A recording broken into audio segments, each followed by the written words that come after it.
인류의 역사 속에서 나사렛 예수라는 한 인물만큼 세상에 깊고 강력한 영향을 미친 사람이 또 있을까요? 그의 이야기는 2000년이 넘는 시간 동안 수많은 사람들의 삶을 바꾸고 문명을 형성했으며 오늘날까지도 우리에게 깊은 울림을 주고 있습니다. 오늘 우리는 예수, 그 삶을 추적하 시리즈의 마지막 여정을 함께 떠나보려 합니다. 이 심오한 이야기 속으로 들어가기 전에 잠시 여러분께 부탁의 말씀을 드립니다. 만약 오늘 이 이야기가 여러분의 마음에 와닿는다면 좋아요와 공유를 통해 이 은혜로운 메시지를 주변의 소중한 분들과 함께 나누어 주시길 바랍니다. 여러분의 작은 실천이 누군가에게는 큰 위로와 빛이 될 수 있습니다. 이 시간을 함께하는 모든 분들 위해 하나님의 평강이 가득하기를 기도합니다. 우리는 이 시리즈를 통해 두 가지 핵심적인 질문을 던져왔습니다. 첫째, 우리는 어떻게 예수의 이야기가 단순한 신화가 아닌 역사적 사실임을 알 수 있는가? 그리고 둘째, 그 사실을 안다면 우리는 왜 그를 따라야만 하는가? 특히 두 번째 질문은 우리 삶에 직접적으로 맞닿아 있습니다. 21세기를 살아가는 우리가 1세기 유대의 한 랍비에게 우리 인생 전체를 걸어야 할까요? 마치 백지수표에 서명하여 내어주듯 우리의 모든 것을 그에게 맡겨야 하는 이유는 무엇일까요? 기독교 신앙의 신뢰성은 전적으로 나사렛 예수라는 한 인물의 정체성에 달려 있습니다. 모든 것은 예수라는 한 사람에게서 시작하고 그에게서 기결됩니다. 그렇기에 여러분이 기독교 신앙을 이제 막 고려하고 있거나 혹은 잠시 떠났다가 다시 돌아오려 하거나 반대로 신앙에 대해 회의를 품고 있다면 우리가 정면으로 마주하고 씨름해야 할 질문은 단 하나뿐입니다. 그 질문은 하나님이 존재하는가? 가 아닙니다. 물론 그것은 중요하고 흥미로운 철학적 질문입니다. 또한 성경은 모두 사실인가? 혹은 성경의 모든 내용에 동의하는가? 도 핵심 질문은 아닙니다. 물론 이 또한 신앙인들에게 중요한 주제이지만 기셔독교 신앙의 심장부로 들어가기 위해서는 더 근원적인 질문에 답해야 합니다. 그것은 바로 이것입니다. 마태, 마가, 누가, 요한복음은 실제로 일어났던 사건들에 대한 신뢰할 만한 기록인가? 이 네 개의 문서는 1세기에 기록된 것으로 각각 다른 관점과 이야기, 비유를 통해 예수의 삶을 조명합니다. 만약 이 네 가지 중 단 하나라도, 아니 대부분이라도 실제 사건에 대한 믿을 만한 기록이라면 우리는 모두 자세를 바로 하고 귀를 기울여야 합니다. 왜냐하면 그것은 예수께서 스스로에 대해 하신 말씀이 모두 사실이라는 것을 의미하기 때문입니다. 그리고 그 말씀이 사실이라면 그는 우리가 우리 인생 전부를 바쳐 따를 만한 가치가 있는 유일한 분이라는 결론에 이르게 됩니다. 이번 시리즈에서 우리는 특별히 누가가 기록한 복음서, 즉 누가복음을 깊이 탐구해왔습니다. 저자인 누가는 책의 서두에서부터 자신이 신비로운 종교적 계시를 받아 적는 것이 아님을 분명히 밝힙니다. 책상에 앉아 양피지를 앞에 두고 하나님이 말씀해 주시기를 기다리며 하늘을 쳐다보는 그런 모습을 상상해서는 안 됩니다. 누가는 자신이 그런 신비한 방식으로 글을 썼다고 주장하지 않습니다. 오히려 그는 이렇게 말합니다. 나는 내 시대에 일어났던 사건들을 기록하고 있습니다. 한 인물의 삶을, 실제로 벌어진 일들을 기록하고 있는 것입니다. 누가는 매우 정직하게 자신만이 이 기록을 남기는 것이 아니라고 말합니다. 그는 이렇게 기록합니다. 우리 중에 이루어진 사실에 대하여 처음부터 목격자와 말씀에 일꾼된 자들이 전하여준 그대로 내력을 저술하려고 붓을 든 사람이 많은지라 마치 조선왕조실록을 편찬하던 사관처럼 누가는 자신이 직접 보고 들은 것과 수많은 목격자들을 세심하게 인터뷰한 내용을 바탕으로 정확한 역사를 기록하고자 했던 것입니다. 그가 글을 쓸 당시에는 그것이 성경이 되리라고는 상상조차 못했을 것입니다. 하지만 그의 기록이 담고 있는 예수의 삶과 가르침이 너무나도 귀중했기에 초기 교회는 이 문서를 소중히 수집하고 필사했으며 마침내 우리가 신약 성경이라고 부르는 거룩한 책의 일부가 되었습니다. 누가는 그저 무슨 일이 있었는지를 우리에게 전하고 있을 뿐입니다. 그리고 그 이야기의 끝에 일어난 사건이야말로 이 모든 이야기가 기록될 가치를 갖게 된 근본적인 이유입니다. 만약 이야기의 결말이 지금 우리가 아는 것과 달랐다면 이 이야기는 결코 전해지지 않았을 것입니다. 예수는 그저 수많은 자칭 메시아, 자칭 랍비들처럼 역사의 뒤안길로 사라진 또 한 명의 실패한 예언자로 남았을 것입니다.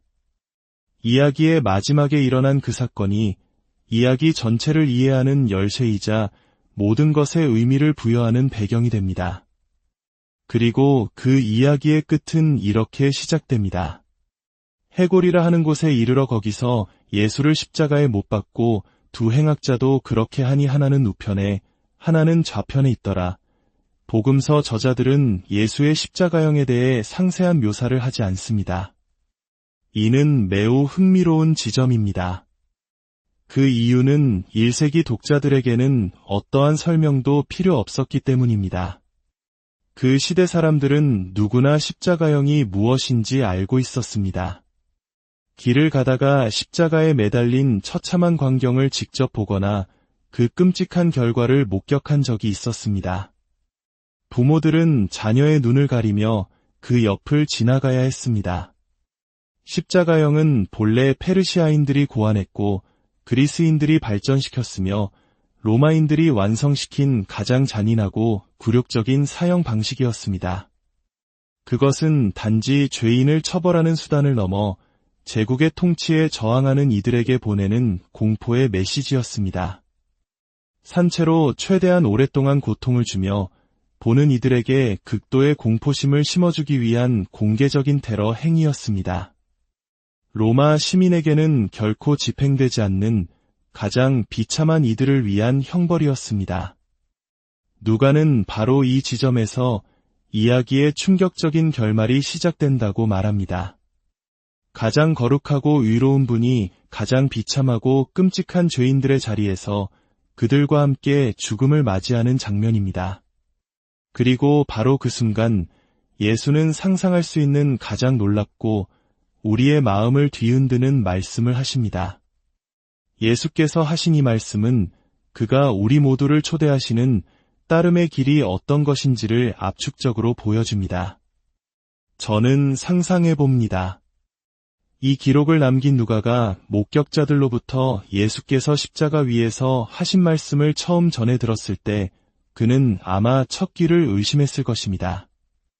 누가는 베드로를 알고 있었고 예수의 형제 야고보와도 교류했으며 요한과 다른 사도들 그리고 예수의 어머니 마리아와도 알고 지냈습니다. 그는 아마 그들에게 재차 물었을 것입니다. 잠깐만요. 정말 그렇게 말씀하셨다고요? 당신이 잘못 들은 것이 아닙니까? 하지만 그 자리에 있었던 모든 사람들은 확고하게 대답했을 것입니다. 아니, 우리는 혼동하지 않았소. 우리는 그분이 무슨 말씀을 하셨는지 정확히 기억하오. 그것은 너무나도 충격적이었지만 너무나도 분명했소. 사실 십자가 위에서 하신 그 말씀은 예수께서 평생에 걸쳐 하셨던 모든 말씀과 행동에 비추어 볼 때 완벽하게 이치에 맞았습니다. 그는 평생을 그렇게 사셨고 마지막 순간에도 그 삶을 그대로 보여주셨던 것입니다. 그리고 우리에게도 바로 그와 같은 방식으로 살라고 초대하십니다. 그의 초대는 우리를 불편하게 만들지만 동시에 우리를 자유롭게 합니다. 그는 우리를 싫어하는 사람들처럼 똑같이 행동하기를 거부하라고 초대합니다. 우리를 위협하는 이들에게 똑같이 위협으로 맞서지 말라고 하십니다. 자신의 불안감을 우리에게 폭력적으로 표출하는 사람들처럼 되지 말라고 하십니다. 우리를 부당하게 대하고 힘으로 억누르는 사람들처럼 되지 말라고 하십니다. 누군가가 당신을 원수로 여길 때 그 호의를 되갚아주지 말라고 초대하시는 것입니다. 그리고 그는 마지막 순간까지 바로 그 모습을 정확하게 보여주셨습니다. 혹시 여러분은 이렇게 살아가는 사람을 본 적이 있습니까? 훨씬 작고 덜 극적인 상황에서라도 이와 같은 방식으로 반응하는 사람을 본 적이 있다면 그것이 얼마나 숨막히게 아름다운 모습인지 아실 겁니다. 만약 여러분이 예수께서 지금 하시려는 말씀과 같은 용서를 받아본 경험이 있다면 그것이 얼마나 사람을 겸손하게 만드는지, 나 자신을 작게 만들고 상대방을 거대하게 느끼게 하는지 아실 것입니다. 그렇다면 누가가 몇 번이고 되물었을 법한 그 놀라운 말씀은 무엇이었을까요? 십자가 위에서 그는 이렇게 말씀하셨습니다. 아버지, 저들을 사하여 주옵소서. 자기들이 하는 것을 알지 못함이니이다. 용서해달라니요. 그들은 자신들이 무슨 일을 하는지 정확히 안다고 생각했지만 실상은 전혀 모르고 있었습니다. 그들이 아무것도 모르고 있었다는 증거는 바로 그 다음 누가의 차갑고 냉정한 기록에서 드러납니다. 예수께서 죽어가며 그들을 위해 용서를 구하는 바로 그 순간에도 그들은 예수의 발치에서 태연하게 그의 옷을 나누며 제비를 뽑고 있었습니다. 저 사람이 뭐라고 하던데. 몰라, 무슨 상관이야. 자, 이제 내 차례야. 우리를 용서해달라고? 정말 나약하기 짝이 없군. 1세기의 기준, 그리고 오늘날 21세기의 기준으로도 예수는 패배자였습니다. 그의 적들이 승리했습니다. 그가 체포되던 밤, 그는 저항조차 하지 않았습니다. 그의 제자들이 저항하려 했을 때 그는 오히려 그들을 말리며 말했습니다. 이것까지 참으라. 칼을 거두어라. 이것은 나의 길이 아니다. 그는 세상의 왕국들이 싸우는 방식이 아닌 새로운 길, 다른 저항의 방식을 보여주러 왔다고 말씀하셨습니다.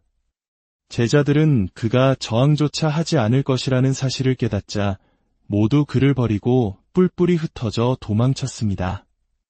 이것이 바로 예수의 방식입니다. 우리 대부분의 본성과는 너무나도 다른 우리를 불안하게 만드는 길입니다. 이것이 바로 대부분의 사람들이 그저 예수님을 믿는 것에서 멈추고 그를 따르는 것을 주저하는 이유입니다. 예수를 따른다는 것은 반드시 대가를 치르기 때문입니다. 그래서 예수에게는 수많은 찬양자와 숭배자는 있지만 진정한 제자는 소수인 것입니다. 그렇다면 질문은 이것입니다. 당신은 어느 쪽입니까? 나는, 그리고 우리는 어느 쪽이티스? 예수의 길은 세상의 방식과는 너무나도 다르고 때로는 나약해 보이기까지 합니다. 하지만 21세기의 현실 속에서 한 개인이 진정으로 예수를 따른다는 것이 무엇인지 이해하고 그 길을 살아내는 모습을 목격할 때 우리의 생각은 완전히 바뀝니다. 우리의 행동은 이야기의 일부만을 보여주지만 우리의 반응, 특히 고통과 부당함에 대한 반응은 이야기의 전체를 보여줍니다. 예수의 자세를 닮은 방식으로 반응하는 한 남자 혹은 한 여자를 볼 때 그것은 입이 떡 벌어질 만큼 충격적입니다. 그 반응은 어둠을 가르는 한 줄기 빛과 같아서 우리 안에 무언가를 뒤흔들어 깨웁니다. 결코 약해 보이지 않습니다. 실제로 그런 예가 있습니다. 수년간 200명이 넘는 어린 소녀들과 젊은 여성들을 성적으로 학대한 미국 체조 대표팀 주치의 레리 나사르의 재판에서 첫 고발자였던 레이첼 데놀랜더는 법정에서 가해자를 향해 용서와 심판에 대한 놀라운 증언을 했습니다. 그녀의 말은 너무나도 강력하고 듣는 이의 마음을 무장해제시킵니다. 그녀의 말을 읽고 나면 스스로에게 질문하게 됩니다. 예수를 따르는 것이 정말 나약한 길인가?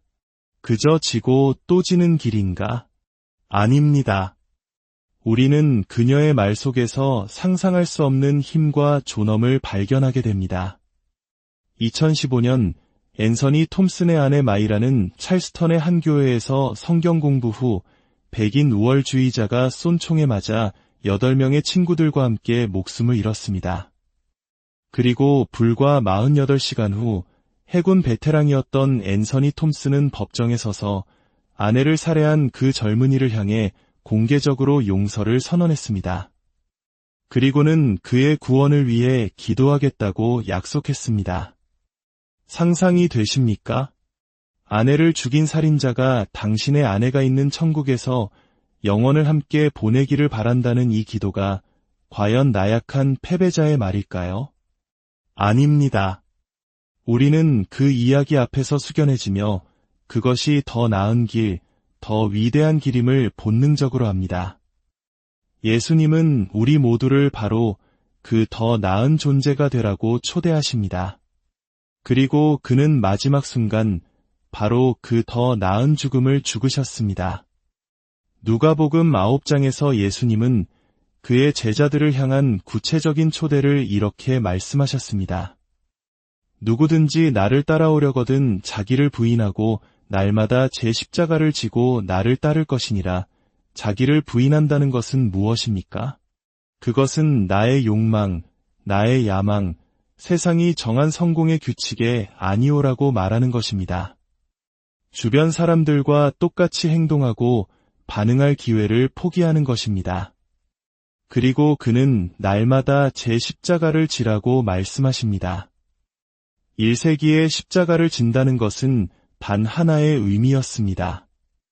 나의 독립적인 삶, 내 마음대로 살고 내 인생의 주인이 되려 했던 모든 시도가 끝났다는 공개적인 선언입니다. 그리고 예수님은 날마다라는 무섭고도 중요한 단어를 덧붙이십니다. 이것이 바로 믿는 자와 따르는 자, 즉 제자를 구분하는 결정적인 차이입니다. 이것은 매일 아침의 결단입니다. 나의 왕국이 아니라 아버지의 왕국이 이루어지게 하소서.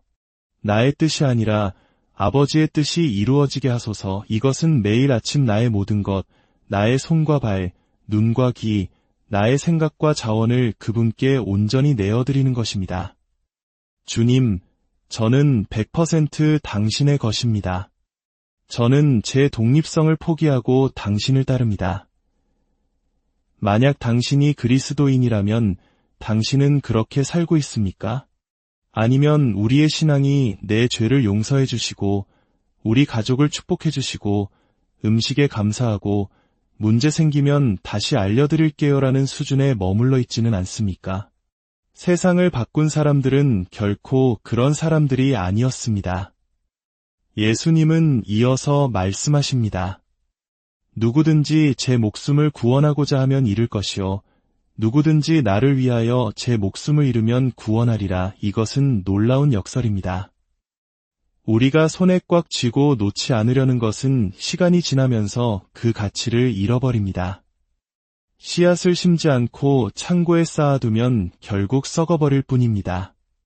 하지만 우리가 자신의 삶, 시간, 재능, 자원을 기꺼이 내어줄 때, 즉 우리 자신보다 더 큰 무언가를 위해 우리 삶을 심을 때, 우리는 우리 자신보다 더 위대한 열매를 맺게 됩니다. 이 초대가 위협적으로 들린다면 그것은 우리가 그 길을 살아내는 사람들의 삶이 얼마나 아름답고 매력적인지 보지 못했기 때문일 것입니다. 그들의 삶 속에서 우리는 진정한 자신감과 만족을 발견하고 나도 저렇게 살고 싶다는 갈망을 느끼게 됩니다. 예수님은 마지막으로 이렇게 질문하십니다. 사람이 만일온 천하를 얻고도 자기를 잃든지 빼앗기든지 하면 무엇이 유익하리요? 평생 동안 당신이 이기고 있다고 생각하며 달렸는데 경기 종료 휘슬이 울렸을 때 자신이 엉뚱한 게임을 하고 있었다는 사실을 깨닫는 것만큼 허무한 일이 있을까요? 누가는 바로 이것이 핵심이라고 말합니다. 예수님은 우리를 현재의 삶을 조금 개선하는 수준으로 초대하시는 것이 아닙니다. 그는 우리를 완전히 다른 삶의 방식으로 세상의 질서를 뒤집는 하나님 나라의 방식으로 초대하고 계십니다. 그는 섬김을 받으러 온 것이 아니라 섬기러 왔고 많은 사람을 위해 자기 목숨을 내어주러 왔다고 하신 말씀은 비유가 아니었습니다. 그것은 문자 그대로의 사실이었습니다. 그는 지는 게임을 했고 그로써 모든 것을 이기셨습니다. 그리고 우리에게도 그 지는 게임에 동참하라고 초대하십니다. 그 게임의 결과는 세상이 줄 수 없는 기쁨과 평화, 그리고 만족입니다. 다시 십자가의 장면으로 돌아가 봅시다. 지도자들은 죽어가는 그를 조롱했습니다. 그가 남은 구원하였으니 만일 하나님이 택하신 자 그리스도이면 자신도 구원할지어다. 로마 병사들도 희롱하며 말했습니다. 내가 만일 유대인의 왕이면 내 자신을 구원하라. 심지어 함께 매달린 한 행악자도 그를 비방했습니다. 내가 그리스도가 아니냐? 너와 우리를 구원하라. 그들이 몰랐던 사실이 있습니다. 누가는 아마 페이지 밖으로 손을 뻗어 우리의 멱살을 잡고 외치고 싶었을 것입니다. 이것이 무슨 의미인지 아시겠습니까? 그들이 몰랐던 것은 만약 예수께서 자기 자신을 구원하셨다면 그는 그들을 구원할 능력을 영원히 상실했을 것이라는 사실입니다. 만약 그가 자신을 구했다면 그는 당신과 나를 구원할 기회를 포기했을 것입니다. 그는 피 흘리는 고통스럽고 수치스러운 마지막 순간까지 철저하게 타인을 위한 존재였습니다. 역사 퀴즈를 하나 내보겠습니다. 예수께서 십자가에 못 박히시던 날 로마의 황제가 누구였는지 아십니까? 세상에서 가장 강력하고 유명했던 사람. 아마 대부분은 모를 것입니다. 그의 이름은 티베리우스 카이사르입니다. 세상의 모든 권력을 손에 쥐었던 그는 이제 갈릴리의 한 목수의 이야기 속각주 정도로만 기억됩니다. 세상의 왕국과 하나님의 왕국. 당신은 누구를 따르시겠습니까? 당신 삶의 주인은 누구입니까? 당신의 욕망입니까? 아니면 당신의 왕이신 예수 그리스도입니까? 우리는 모두 선택해야 합니다. 그저 예수의 가르침을 존경하는 찬양자로 남을 것인가? 아니면 그를 따르는 제자가 될 것인가? 이것은 매일의 결정입니다. 그리고 현명하게 따름을 선택하는 사람들이 바로 세상을 바꾸는 사람들입니다. 정오쯤 되어 해가 빛을 잃고 온 땅에 어둠이 임하여 오후 3시까지 계속되었습니다. 성소의 휘장이 한가운데가 찢어졌습니다. 위에서 아래로. 그것은 하나님께서 더 이상 성전 안에만 머무시지 않고 잃어버린 그의 자녀들을 찾아 세상으로 나오셨다는 상징이었습니다. 예수께서 큰 소리로 외쳐 이르시되 아버지, 내 영혼을 아버지 손에 부탁하나이다. 이 말씀을 하신 후 그는 숨을 거두셨습니다. 그 광경을 보기 위해 모였던 사람들은 일어난 일을 보고 가슴을 치며 돌아갔습니다. 하지만 그를 알던 모든 사람과 갈릴리에서부터 따라온 여자들은 멀리 서서 이 모든 일을 지켜보았습니다. 예수님은 그가 살았던 방식 그대로 두 팔을 활짝 벌린 채 돌아가셨습니다. 십자가는 그의 숨을 앗아갔지만 그의 죽음은 우리의 죄를 앗아갔습니다. 그리고 누가는 이렇게 외치는 듯합니다. 아직 최고의 순간은 시작되지도 않았습니다. 그의 부활이 우리의 모든 변명을 앗아갔기 때문입니다. 하지만 그 이야기는 다음 기회를 위한 것입니다. 오늘 당신과 저를 위한 질문은 이것입니다. 따르십시오. 따름이 모든 차이를 만듭니다. 그의 제자들이 세상을 바꾸었습니다. 당신도 그 위대한 이야기의 일부가 될 수 있습니다. 주님의 길, 십자가의 길이 오늘 당신의 삶의 영감이 되기를 소망합니다. 그분을 따르는 삶 속에서 참된 자유와 평안을 발견하시기를 기도합니다. 여러분 모두에게 하나님의